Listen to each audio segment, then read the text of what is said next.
திமுக கொண்டு வந்திருக்கக்கூடிய திட்டங்களை உங்களால் மாற்ற முடியாது, அந்த ட்ராக் அவுட் உங்களால் நகர முடியாது அப்படிங்கிற சொல்லியிருக்காங்க இல்லையா? அப்போ இவர்கள் மாறினாலும் இவர்கள் சொன்ன மாற்றம் என்கின்ற பல விஷயங்களில் இப்போ தான் அவருக்கு அரசியல்னா என்னன்னு தெரியும் விஜய் அவர்களுக்கு. அதாவது நிர்வாகம்னா என்ன. நீங்கள் ஒரு அழகான விஷயம் பார்த்தீங்க, ஒரு பேட்டியில் கொடுக்குறாரு, மீனவர்கள் சுட்டுக் கொல்லப்படுகின்ற பொழுது நீங்கள் லெட்டர் மட்டும் எழுதிட்டு நீங்கள் பாட்டுக்கு போய் படுத்து தூங்கிடுறீங்க அப்படின்னாரு. நீங்களும் அந்த லெட்டர் எழுதிட்டு போய் தானே நீங்கள் படுத்துக்கிட்டீங்க.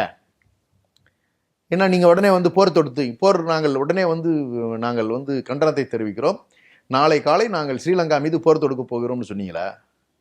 இல்லை அந்த அதிகாரம் இருக்கா இல்லையாங்கிறது இப்போ தானே உங்களுக்கு தெரியுது. அப்போ ஒரு ஆட்சியில், நான் இப்போ சென்ற ஆட்சிக்கு இந்த ஆட்சிக்கு வித்தியாசத்தை சொல்கிறேன்.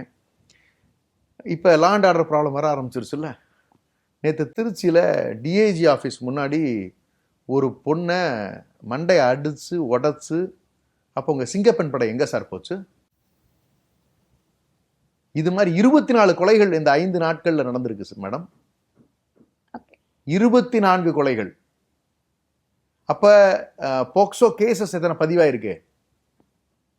நீங்க அப்ப என்ன பண்ணிட்டு இருக்கீங்க சிஎம் சார்? ஒரு கால அவகாசம் கொடுக்கணும் இல்லையா? ஒரு வாரம் தானே ஆயிருக்கு. கால அவகாசம் சாவுகளுக்கு கால அவகாசமா? இல்ல இப்பதான் அமைச்சரவை அதிகமா இருக்குன்னு சொல்ல வரேன். திமுக ஆட்சியில நடந்ததை விட அப்ப இருந்த கண்ட்ரோல் இப்ப இல்லங்கிறேன்.